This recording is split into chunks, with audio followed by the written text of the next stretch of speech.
To those trans activists, the ones who are doing most of the ranting about imaginary genocides, I would want to say one thing, and I don't think there are a lot of trans activists in this particular crowd. Maybe there are. I don't see any purple hair at the moment, but if they're watching on the stream, if they see the video, I just want to say one thing, because it's important to understand. You know, we hear so much from the trans activists about, again, the genocide they're suffering and how they're being victimized and bullied by people like me. And, you know, what you should realize is that you started it. So when you're on social media, you're on the news, you're out marching the street, crying your crocodile tears and claiming that you're being set upon by fascist right-wing bigots who won't leave you alone to just live your life in peace. You say, what did we ever do to you? Why are you so angry at us? Well, let me answer that question. You see, the rest of us were living our lives. We were minding our own business when you came along and demanded that we abandon everything we know about fundamental physical reality for your sake.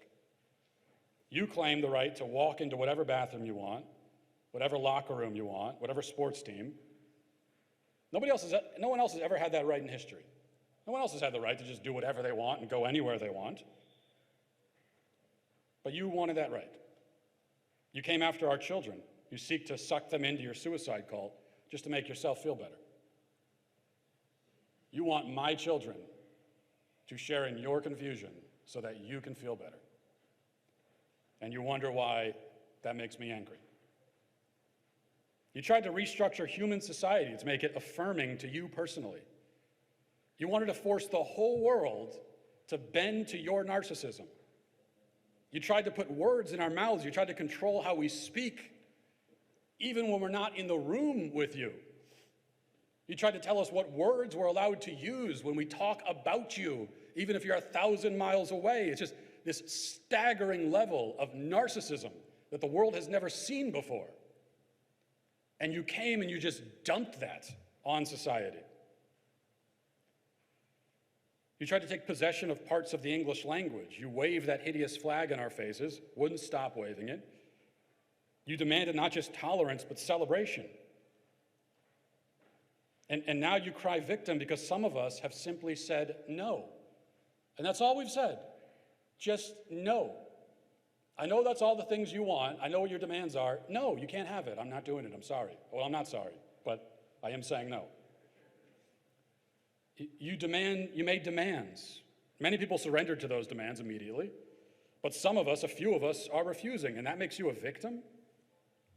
You bullied most people into submission, but now you want to cry because a few of us can't be controlled so easily? This, again, is a testament to your boundless narcissism. It didn't have to be this way. If you were really interested in privacy, and this goes for the whole LGBT alphabet soup, if you really just wanted to live your life in peace, you could have done that. You could have done that. You could have had it all. If you had just said, I'm going to live as though I'm the opposite sex, and I'm going to tell everyone I'm the opposite sex, and I'm going to change my name and how I dress, and I'm going to do all this because it's what I want to do and it's how I want to live. Then you could have done it. Now, I personally still would not have agreed with your lifestyle. I would not have gone along with the charade. I would not have affirmed it or participated. But you could have done that, and society generally would have left you alone, as you claim you want. That was already the experience of the very small minority of trans-identified people in this country up until the last decade or so. You know, from the early 20th century to the last decade or so, there were a very small number of people identified as trans, and they just kind of, they were men for the most part. They put on the dress, they walked around, it was a fetish, and they did it, and most people didn't bother, and some people didn't know, people suspected, they're like, look, that was kind of like a dude, but they didn't say anything, and that's just the way it was. But that wasn't good enough for you. In your vanity, you couldn't be satisfied merely with the ability to live how you want. You demanded celebration. You needed not just the ability to practice your lifestyle, but a parade following you around and cheering for it. And you needed affirmation, this obsessive, unquenchable need for affirmation. Nobody else walks around every day demanding that the entire world affirm them every second, but that's what you wanted. You couldn't just believe whatever you believed about yourself. You wanted the rest of us to believe it too. And in fact, you demanded that the rest of us believe it too. And if we wouldn't believe it, you demanded that we pretend we believe it. And you wanted our children. You wanted to induct countless children into your confusion, baptize them into it, so that your confusion, that the confusion you foster in them, might affirm the confusion you harbor in your own mind. You know, you pretend that you wanted freedom, but you had that. You wanted more, a lot more.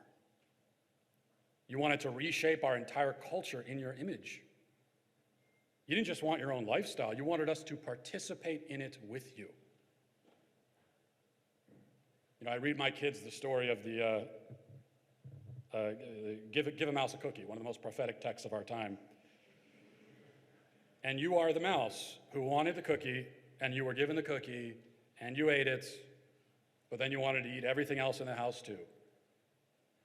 Some people object, finally object, and you break down in tears like a child who has to leave the playground.